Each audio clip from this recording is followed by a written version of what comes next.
Assalamualaikum warahmatullahi wabarakatuh.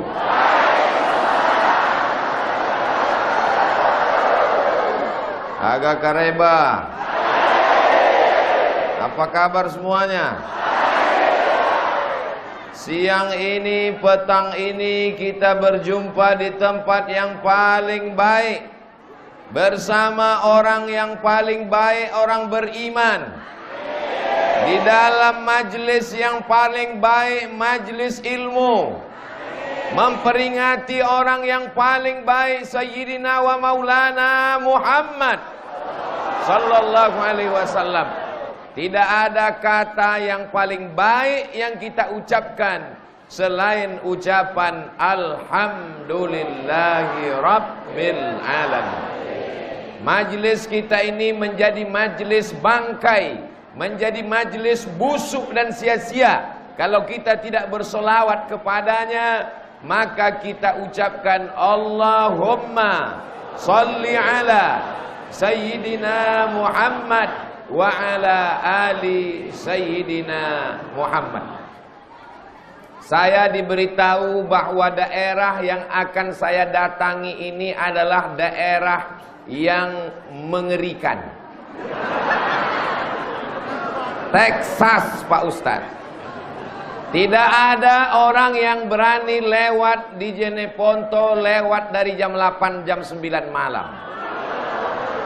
Dalam hati saya katakan dalam hati dan pikiran saya, pantasan acaranya dibuat sore karena orang tidak berani lewat malam. Di mana-mana orang minum habis makan nasi, minum air putih. Tapi di daerah yang mau Ustadz datangi ini ngeri, minumannya tua. Ustadz tahu preman-preman di Jakarta yang seram-seram, yang menakutkan, itu di Kalijodo, itu semua berasal dari daerah ini. Dan mereka sudah pulang. Maka dalam hati saya ada juga rasa cemas. Tapi Ustadz jangan takut, karena Ustadz dikawal 5 baris.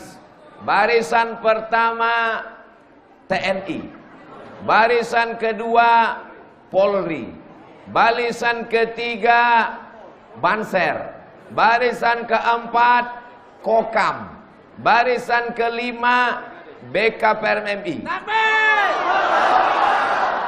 Dalam hati saya, bagaimanalah bentuk jamaah yang mau menyambut saya ini. Hari ini saya betul-betul berjumpa, berkeringat saya menghadapi mereka, saking panasnya. Bagaimana masyarakat yang sebelumnya tidak baik menjadi baik, ini karena berkat Nabi Muhammad sallallahu alaihi wasallam. Apakah sampai Nabi Muhammad sallallahu alaihi wasallam ke Jeneponto?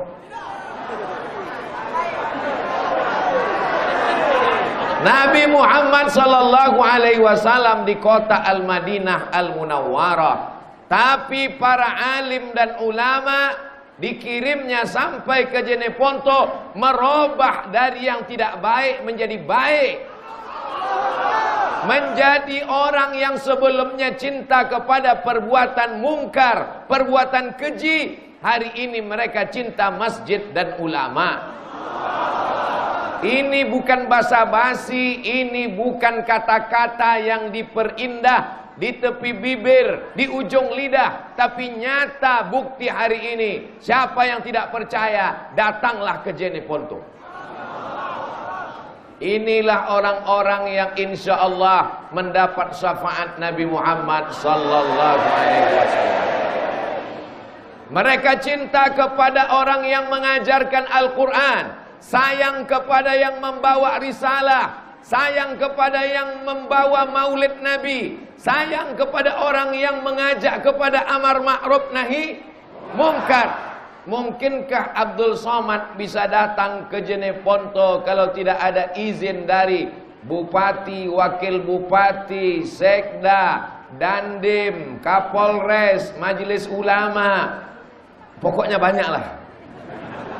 Ini acara maulid di Masjid Raya Jeneponto ini terwujud karena ada kerjasama dari ulil amri, pemerintah daerah, dengan para alim ulama. Semua yang menyebabkan terwujudnya maulid Nabi pada petang hari ini, insya Allah mendapatkan syafaat Nabi Muhammad sallallahu alaihi wasallam. Saya sudah sampai zuhur tadi. Lebih cepat 1,5 jam dari jadwal yang sudah ditetapkan. Kata Pak Sekda, Ustadz Somad, itu ibu-ibu sudah menunggu Ustadz di lantai 2 masjid. Kenapa mereka cepat betul datang, Pak? Apakah mereka salah jadwal? Ternyata mereka bukan salah jadwal, tapi mereka mau booking tempat VVIP. Itulah mengapa tadi begitu masuk ke dalam, tangan saya angkat. Kenapa? Karena mereka sudah menunggu 3 jam dari tadi. Kalau saya masuk cuek, mana tahu ada yang mengambil gambar saya, lalu mengatakan, apa itu Abdul Somad masuk ke masjid angkat tangan ke atas, memuliakan orang yang sudah datang 3 jam dari tadi duduk. Apa yang membuat mereka mau datang? Berpanas-panasan, datang dari jauh, menunggu. Memangnya yang datang kemari ini disediakan sembako? Ada di absen oleh Pak Bupati, Pak Wakil Bupati, Pak Sekda, Pak Ketua Dewan. Apakah ini diperintahkan? Tidak. Semua ini datang karena cinta kepada Nabi Muhammad sallallahu alaihi wasallam. Mudah-mudahan setiap langkah kaki, setiap ayunan tangan, setiap hembusan nafas, setiap tetesan darah, setiap tetesan peluh dan keringat, semuanya bernilai amal soleh insyaallah. Amin ya rabbal alamin. Kenapa orang Jeneponto ini kuat-kuat, cepat-cepat, ramai-ramai? Karena makanannya luar biasa, kuda.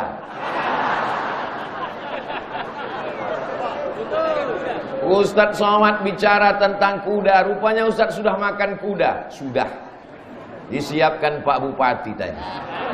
Lalu ada yang bertanya ke saya, bagaimana rasanya Pak Ustadz? Sulit untuk diungkapkan dengan kata-kata. Kalau kau mau tahu rasanya, datanglah ke Jeneponto. Saudaraku yang dimuliakan Allah Subhanahu wa taala, apa rahasianya sehingga masyarakat Jeneponto menjadi orang baik, menjadi orang soleh, meramaikan masjid, memakmurkan rumah Allah, datang maulid Nabi, mencintai ulama? Ternyata rahasianya adalah pemimpin yang adil. Karena kalau pemimpinnya hobi penyanyi dangdut, akan diundang artis pakai rok pendek, masjid kosong, yang ramai tanah lapang, penyanyinya pakai rok pendek, pentasnya tinggi, hancur masyarakat ini. Tapi yang dihadirkan adalah para alim ulama, para ustadz, para guru ta, para kiai. Datang mereka mengajarkan Al-Quran di Masjid Raya Jeneponto. Setiap habis sholat subuh membaca Al-Quran dengan tahsin, dengan tafsir, dengan asbabun nuzul disediakan para ulama. Jadi kalau mau suatu daerah itu baik adalah mesti memakmurkan masjid. Inilah contohnya. Saya penasaran kira-kira di Jeneponto nanti berapa sop lah jamaahnya ini. Rupanya malaikat dan Allah Subhanahu wa taala marah ke saya. Jangan kau ukur sopnya Abdul Somad, kau hitung sendiri sampai keluar sana. Itu saudara kita yang berada di luar bisa tak mendengar suara saya? Kalau bisa mendengar suara saya, angkat tangan. Oh, bisa. Saudaraku yang di luar masjid, jangan kalian berkecil hati dan kecewa. Insya Allah di dunia kalian di luar masjid, di surga pun nanti kalian insya Allah. Di surga nanti insya Allah masuk ke dalam surga Jannatul Firdaus. Saudara-saudaraku yang berdiri yang tidak dapat tempat, jangan kalian bersedih, karena aku pun berdiri juga di sini. Sama kita. Tapi nanti di surga kita akan duduk bersama Nabi Muhammad sallallahu alaihi wasallam. Dengan syarat memakmurkan masjid. Cinta kepada Nabi Muhammad dengan maulid, bagus. Cinta kepada Nabi Muhammad SAW dengan datang beramai-ramai, acara menyambut Isra Mi'raj, tahun baru hijrah, malam nuzul Quran, menyambut tahun baru, bagus. Tapi kalau masjid ditinggalkan kosong, maka satu negeri itu terlaknat. Kepala desanya dilaknat, RT RW-nya dilaknat, camatnya dilaknat. Udah cukup sampai situ aja. Jeneponto akan tetap dirahmati Allah kalau memakmurkan masjid. Bagaimana masjidnya mau makmur? Orang mau sholat terkendala, lantainya tidak disemen, karpetnya tidak bagus. Tapi kalau kalian datang saudaraku yang ada di Sumatera, jalan-jalan kalian ke Sulawesi, mampir di Masjid Raya Jeneponto, kalian lihatlah cantik dan indahnya. Lampunya luar biasa, kaligrafinya Masya Allah. Dari tadi saya merenung, entah apalah bacanya. Yang bulat-bulat itu Allah, Allah, Allah, Allah, Allah. Di bawah tulisan Allah itu Muhammad, Muhammad, Muhammad, Muhammad. Sedangkan pada dinding, pada tiang ada dibuat lampu yang indah. Apa tulisannya? Allahu Akbar. Apa tulisannya? La ilaha illallah. Kalau salah kan orang nggak tahu. Oh, orang Jeneponto tahu itu semua. Karpetnya bagus, lampunya bagus, kaligrafinya bagus. Kalau mau menjadi orang yang dikenang sepanjang zaman, bantulah pembangunan masjid. Betul? Selagi tanda tanganmu masih laku, selagi kau masih punya jabatan, pakai untuk menolong agama Allah. Jangan nanti ketika sudah tidak ada jabatan, tak ada kekuasaan, barulah datang ke masjid teriak, mana yang mau kita bangun? Bapak masih menjabat? Enggak. Tapi kan jadi bupati tidak lama, paling lama 2 periode. Betul? Jadi banyak juga orang yang berkeluh kesah kecewa. Bagaimana nanti kalau Bapak Bupati Jeneponto tidak lagi menjabat sebagai bupati? Jangan kecewa, karena saya dengar beliau mau menjadi anggota DPR RI. Oh, ini Ustadz kok jadi kampanye di masjid? Kalau ada orang yang menolong agama dengan kekuasaannya, yang satu lagi menolong agama dengan ceramahnya, mana kira-kira yang lebih efektif? Dengan kekuasaan atau dengan ceramah? Jamaah mulai bingung menjawab. Mau dijawab dengan ceramah, nanti bupati tersinggung. Mau dijawab dengan kekuasaan, nanti Ustadz Somadnya tersinggung, ceramahnya tak sampai 600 ml. Tengok dulu jam. Ternyata saya kasih satu cerita. Ada masjid yang pembangunannya terkendala, tidak selesai, atapnya tidak terpasang, kubahnya hanya seng lapuk, lantainya belum selesai. Datang Ustadz berceramah, bersedekahlah, berinfaklah, berwakaflah. Keluarlah duit 2.500 perak. Tapi dengan kekuasaan, dengan tanda tangan, dengan APBD, dengan APBN, tidak perlu bersuara keras, tidak perlu berteriak, hanya cukup dengan satu tarikan tanda tangan. Siap apa tak siap? Selesai apa tak selesai? Selesai. Kira-kira penting tak memilih pemimpin yang memperhatikan masjid? Tanggal 22 Oktober tahun 2021, memang Indonesia menghormati 10 November. Hari apa 10 November? Pahlawan, berteriak, hancurkan Belanda, lari Belanda pontang-panting ke Amsterdam, tinggal terong Belanda. Siapa yang berteriak mengusir Belanda? Tidak mungkin para tentara berani mengusir Belanda, memodalkan bambu runcing. Tapi yang memberikan semangat adalah kalau kau mati wahai tentara, kau akan jadi mati syahid. Anak-anakmu akan bangga, kau akan masuk surga, kau tidak kena azab kubur. Siapa yang berani menjamin itu kepada tentara?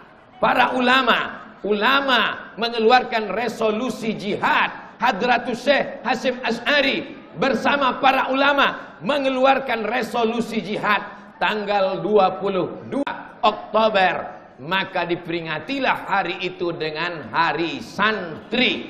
Mudah-mudahan anak-anak kita menjadi para santri. Yang belum memasukkan anaknya ke pesantren, insya Allah setelah maulid ini dia masukkan anaknya ke pesantren. Yang belum memasukkan, setelah maulid dia masukkan. Setelah dikasih Ustadz Somad, tidak juga mau memasukkan. Jangan salahkan kalau anakmu menjadi pecandu narkoba. Jangan salahkan kalau dia menjadi pemabuk dan pezina. Karena benteng terakhir mempertahankan negeri ini adalah pondok pesantren. Wa amma bi ni'mati rabbika fahadis. Nikmat Tuhanmu ceritakanlah. Memperingati hari santri 22 Oktober 2021. Pak Bupati mewakafkan tanahnya untuk membentuk kampung santri, kampung wakaf, kampung pesantren. Mudah-mudahan ditiru oleh kepala-kepala daerah yang lain. Itulah yang akan kekal abadi setelah kita mati menghadap Allah Subhanahu wa taala. Rumah yang besar, kira-kira kalau ada orang membangun rumahnya besar, setelah dia mati rumahnya ikut dibawa atau tinggal? Tinggal. Mobilnya mewah, harganya 5 miliar, kredit. Kira-kira kalau mati, kreditnya lunas atau terus dibayar? Dibayar oleh ahli waris. Tapi ada yang tetap kekal abadi, mengalir setelah kematian. Itulah dia tanah yang diwakafkan untuk pondok pesantren. Kusampaikan dari mimbar Masjid Raya Jeneponto kepada seluruh bupati, wali kota, gubernur se-Indonesia dari Sabang sampai Papua. Jabatan kalian tidak lama, hanya 2 periode, itu pun kalau tidak datang KPK. Tapi ada yang kekal dan abadi, tanah yang kau wakafkan untuk pondok pesantren. Anak-anak membaca Quran pagi, petang, siang dan malam. Ustadz-ustadz berceramah, maulid Nabi, nuzul Quran, Isra Mi'raj. Itulah yang akan kekal abadi. Setuju apa tak setuju? Paling enak bilang setuju, karena nggak ngasih tanah. Tapi bagi orang yang pelit, bin bakhil, bin kedekut, bin medit, bin apa lagi? Maka itu bukan main sulit dan susahnya. Kita doakan semoga orang yang berwakaf diberikan Allah kelimpahan harta dan jabatan, supaya jabatannya menjadi rahmat, supaya hartanya menjadi rahmat. Bapak Ibu mesti punya cita-cita. Mudah-mudahan anak-anak kita menjadi bupati. Andai tidak bisa jadi bupati, jadi kepala desa. Ibu-ibu yang di belakang anaknya mau jadi bupati. Kasihan ibu ini, dari tadi menengok tengkuk saya saja. Jadi saya pandang mereka sekali-sekali.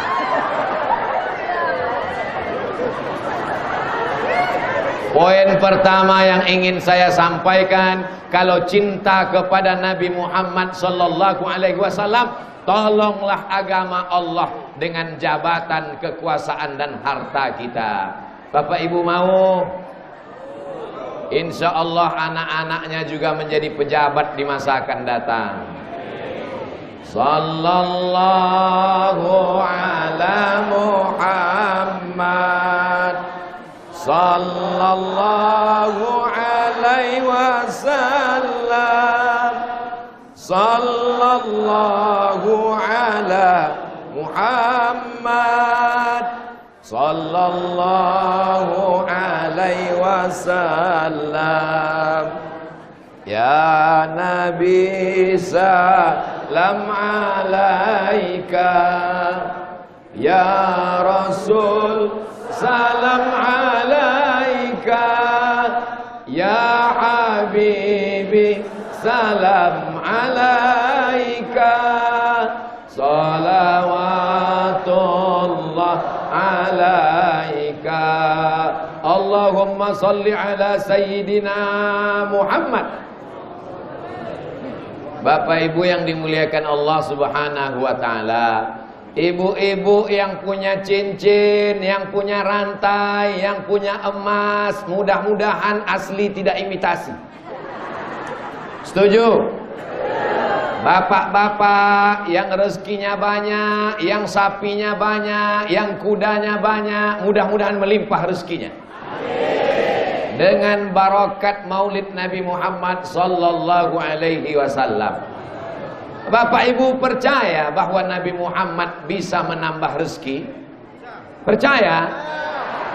Kita selamat dari neraka karena Nabi Muhammad sallallahu alaihi wasallam.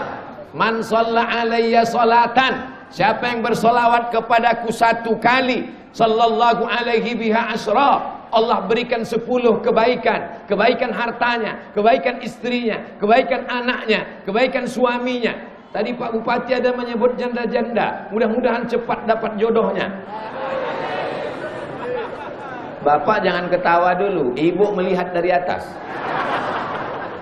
Kebaikan anak-anaknya, kebaikan sawahnya, kebaikan kebunnya, itu yang dimaksud dengan kebaikan. Huttat anhu asyara sayiat, dihapuskan dosa-dosanya, dosa di masa lalu, perbuatan zalim dan aniaya. Wa rufi'at lahu asyara darajat, dinaikkan 10 darajat tingkatan kemuliaan. Itu semua berkat solawat kepada Nabi Muhammad sallallahu alaihi. Nanti kalau ada yang bertanya, apa acara di Masjid Raya Jeneponto Maulid Nabi, siapa penceramahnya? Ustadz Abdul Samad. Nama saya kalau di Sumatera Abdul Somad, sampai di Sulawesi menjadi Abdul Samad. Tapi semuanya tulisannya sama, alif, lam, shad, mim, dal. Itu hanya penyebutannya saja. Contohnya di Pekanbaru ada makanan, kami menyebutnya soto. Sampai kemari menjadi sama. Tidak usah kita permasalahkan. Semua perbuatan itu baik. Jadi semua boleh menjawab. Ustadz yang ceramah tadi adalah, kalau payah nyebutnya, singkatkan saja. Siapa tadi? UAS, ujian akhir semester. Apa pesan yang dia sampaikan? Aku tidak ingat apa yang dia katakan. Aku terpukau melihat wajahnya, karena ternyata tak sama dengan yang di YouTube. Yang dia sampaikan yang pertama adalah, tolong agama Nabi Muhammad, tolong risalah Islam dengan apa yang kau miliki. Kalau kau punya jabatan, kepala desa, RT RW, bupati wali kota, gubernur, tolong dengan jabatan. Setuju? Kalau kau tak punya jabatan, tapi kau punya harta, punya sawah, punya duit, tolong dengan hartamu. Setuju? Jabatan tak punya, harta tak punya, tapi masih punya suara, mengajak orang buat baik, tolong dengan suaramu. Setuju? Harta tak punya, jabatan tak punya, suara tak punya, mati aja lah. Oh jangan. Tidak boleh didoakan orang yang baik-baik mati. Karena dunia ini akan diisi dengan orang yang tidak baik. Dengan memperingati Maulid, bangkit semangat kita. Ini yang disebut oleh Pak Bupati tadi namanya vaksin nurani. Ini yang disebut oleh Pak Ketua Majelis Ulama ke telinga tadi. Apa kata beliau ke telinga saya mengatakan tadi? Ini namanya vaksin ilahi. Balik dari Maulid ini, bangkit semangatnya. Allahu Akbar. Saya tidak ingin pulang dari Maulid jamaah Jeneponto bawaannya lesu letoy loyo lunglai mau mati. Pas ditanya, apa kata Ustadz Somad tadi? Kita mesti banyak ingat mati. Bagaimana kebun kita, sawah kita, rumah kita, mobil kita, kuda-kuda kita? Tinggalkan aja. Ini bukan ajaran Islam. Islam mesti bangkit, masjid mesti dibangun, sekolah tahfiz Quran. Saya belajar di Mesir, di Kairo. Di Mesir ada namanya kelompok studi mahasiswa Riau. Orangnya cuma 75 orang. ada namanya KMA, Kekeluargaan Mahasiswa Aceh, ada namanya HMM, Himpunan Mahasiswa Medan, ada namanya KPJ, Kekeluargaan Pelajar Jakarta. Tapi yang paling banyak waktu itu adalah KKS dari Sulawesi, karena mereka bukan satu provinsi, satu pulau. Waktu kecil saya diajarkan oleh guru di SD pelajaran peta buta. Bagaimana anak-anak bisa tahu peta? Ini yang panjang seperti buaya, Pulau Sumatera. Ini yang seperti ayam, Pulau Kalimantan. Ini yang seperti burung kasuari, Pulau Papua. Ini seperti orang pemain sepak bola, Pulau Sulawesi. Saya sedang berada tepat di kakinya, ujung kakinya. Maka manusia tidak akan bergerak kalau kakinya tidak melangkah. Walaupun otaknya cerdas, walaupun ngomongnya pandai, kalau kaki tidak dilangkahkan, tidak terwujud apa-apa. Maka perjuangan menolong agama Allah dengan melangkahkan kaki. Bismillah, tawakkaltu 'ala Allah, la haula wala quwata illa billah. Bagi yang belum menolong agama Allah, tolonglah. Bagi yang sudah menolong agama Allah, mudah-mudahan istiqomah. Kami ibu-ibu Pak Ustadz, kami emak-emak Pak Ustadz, memangnya kami bisa buat apa? Ibu bukan pejabat, ibu bukan orang kaya, ibu tidak bekerja, tapi duit pejabat dan orang kaya yang megang siapa? Mengaku. Ibu yang akan mengendalikan dunia ini. Makanya yang paling ditakutkan adalah gerakan mak-mak garis keras. Satu orang bapak hadir acara maulid, ceramah ustadz 1 jam 60 menit, dia pulang ke rumah, yang bisa disampaikannya tinggal 1 menit, yang 59 hilang di jalan. Tapi kalau ibu-ibu yang cerita ceramah ustadz 1 jam, bisa dia tambah jadi 1,5 jam. Dia ceritakan ke suaminya, jamaahnya jadi 2. Dia ceritakan ke anaknya, jamaahnya jadi 3. Dia ceritakan ke menantunya, jamaahnya jadi 4. Dia ceritakan ke cucunya, jamaahnya jadi 5. Dia ceritakan ke tetangganya, jamaahnya jadi 6. Itulah pentingnya ibu-ibu ikut pengajian. Di Jeneponto, perempuan dimuliakan, dihormati, diagungkan, dijunjung tinggi. Tidak ada perempuan berada di bawah. Mereka diletakkan di tempat VIP. Jangan macam-macam. Tidak ada campur aduk. Tapi kenapa ada bisa perempuan di tempat imam ini? Ini adalah jamaah khusus. Mereka ini juga nanti masuk surga khusus insyaallah. Bapak Ibu yang dimuliakan Allah Subhanahu wa taala. Apa yang ingin kita sampaikan kalau kita mati? Malaikat mencabut nyawa kita. Yang diucapkan di mulut adalah la ilaha illallah Muhammadur Rasulullah. Azan subuh, asyhadu an la ilaha illallah.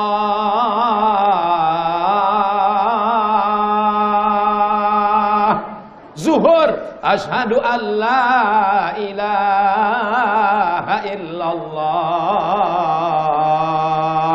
Itu yang selalu kita ucapkan malam Jumat dalam tahlil. Afdalu zikri fa'lam annahu la ilaha. Masyarakat Jeneponto tidak perlu khawatir diganggu jin dan setan. Kenapa? Sudah diruqyah selama 3 hari berturut-turut.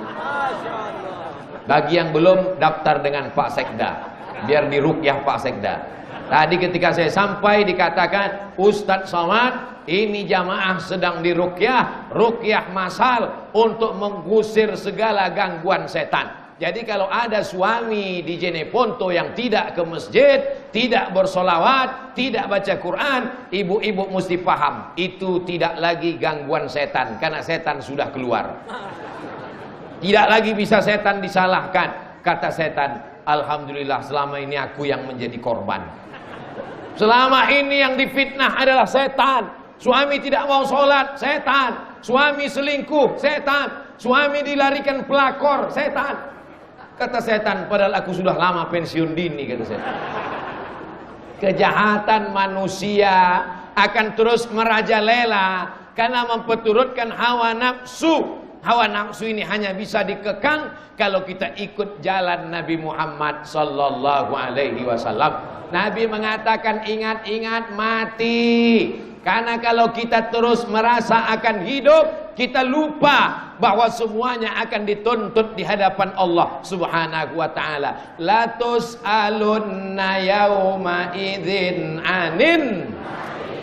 Kamu semua akan ditanya tentang nikmat. Nikmat mata ditanya. Sudahkah matamu dipakai melihat Quran? Mata menjawab, ya Allah, mata ini pernah melihat Quran cuma 2 kali. Yang pertama melihat Quran saat dijadikan mahar akad nikah.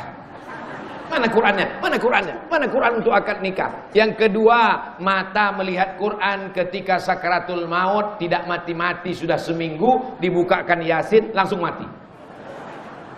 Tapi itu tidak ada di Jeneponto. Karena orang Jeneponto semuanya rajin membaca Al-Quran. Yang membaca Quran tadi adalah imam besar Masjid Raya Jeneponto, qori kita. Bagi yang tidak bisa baca Quran, datang ke imam. Sudah lihat wajahnya, orangnya jelas ada, datang. Pak Imam, saya mau betulkan surat Al-Fatihah saya.